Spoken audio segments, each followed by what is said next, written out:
Hey there, welcome back. Today I'm going to sew a V-neck band, and if you follow along, so can you. So the first thing you're going to want to do when you're sewing your V-neck band is to fold your neckband piece in half long ways. I have some fabric here that tends to roll, so I have mine pinned all the way down.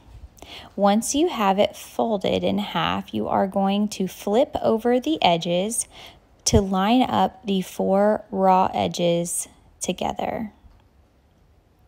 So you're lining up the 4 raw edges and the fold should be towards the inside. We're getting ready to baste this in place. Go to your sewing machine and using a long straight stitch, you're just going to baste the V in place. You are going to sew down one side of the V, and once you get to the point, you're going to put your needle in the down position, lift up your presser foot, and turn your fabric, your neckband, 90 degrees to sew down the other side. Basting this in place is going to help tremendously when it comes to attaching it to your top. It'll look like this. It doesn't have to be perfect. You just want to hold it together so that it doesn't move on you, okay?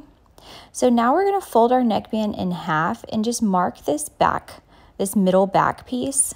That's just a reference piece that you'll use when attaching it to your shirt.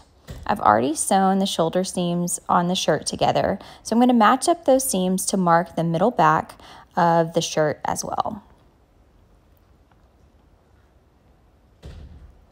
Now, the next thing that we're going to want to do is mark the seam allowance of our shirt, the V on our shirt, and the V on our neckband. So I'm just going to take this clear ruler, and I have a marking pen here, a disappearing ink one. You can use chalk, whatever you want, and you just want to mark the seam allowance in place. It's a 1/4 inch seam allowance. And then you're going to do the same thing on your neckband. I feel like one of the biggest mistakes that people make when trying to attach a V-neck band is not lining up the seam allowance, and that ends up with, you'll have like little puckers and things like that. So to hold those two together, I just take a straight pin and I put it right through where the two cross, and then I put that same pin through where they cross on the shirt. So it just helps hold it right in place. And then we're going to baste one side on, and then we're going to take our scissors and we're going to clip that straight seam allowance right there. And then having your pin, still in the same place, we're going to turn the neckband and we're going to baste it on the other side. So let's go to the sewing machine and do that. I wanted to make sure I told you guys what we're doing first so that when you're watching this part, you understand what I'm doing with the scissors, okay?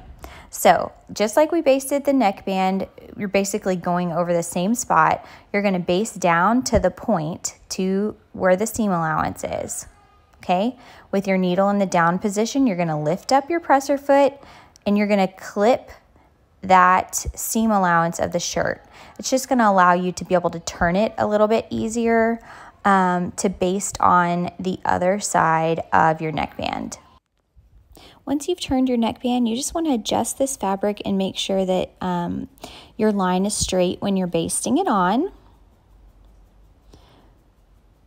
Once you baste this on, it will look just like this. And I'll go ahead and put the iron on this. This is the disappearing ink, so you can see how nicely it looks. So you can see a little bit of my base stitching still, but that is super easy just to pull out. Okay, so it looks pretty good. The next step that we're going to do is we're going to serge it on now. So we're going to start at the V, and I like to go about like 4 inches or so, maybe a little bit more of 1 to 1, so not stretching the neckband right around the front. It just helps with the ease of putting it on. And then I'll find that spot in the back and line up those notches that we made. And once I've done, you know, those few inches of straight, then I'll stretch the rest as we attach it to our shirt. Okay, so we're going to serge all the way around, starting at the point. Okay, so we just want to move our fabric. See how I've moved it all out of the way into my left hand so that I have a straight access of starting the V neckband. All right, so then I'm just going to start serging this on.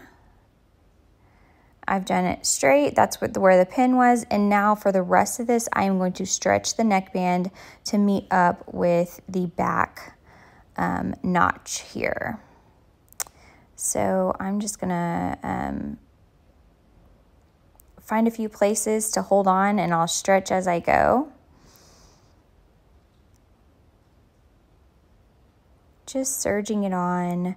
And you just want to stretch the neckband, but not the neck of the shirt. That if you stretch the neck of the shirt as it's going on, you can end up with wavy seams. So you just want to make sure you're stretching only the neckband enough to lay flush with your top, the neck hole. So now for once you reach the back, now you're going to continue stretching up until to the point that you marked on the other side, the other 4 inches. So I'm going to grab a hold of that spot, that pin, and stretch as I go, making sure that once I get to that yellow pin there that I marked, that I have 1 to 1 to finish it up. Okay, so here's that little bit left, and I won't have to stretch. I'm just going to adjust all this extra fabric, just move it all out of the way so that it's straight.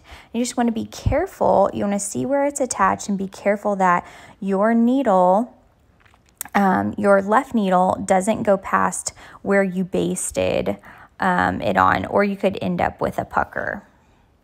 All right.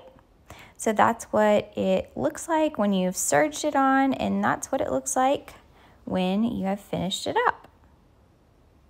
Perfect. So this is what it looks like finished up. Depending on your fabric choice, you may want to top stitch around your neckband. If you do, you can use a stretch stitch on your sewing machine, or you can use your cover stitch with just 1 needle to do a chain stitch. So I hope you guys have enjoyed this tutorial, and I'll see you next time.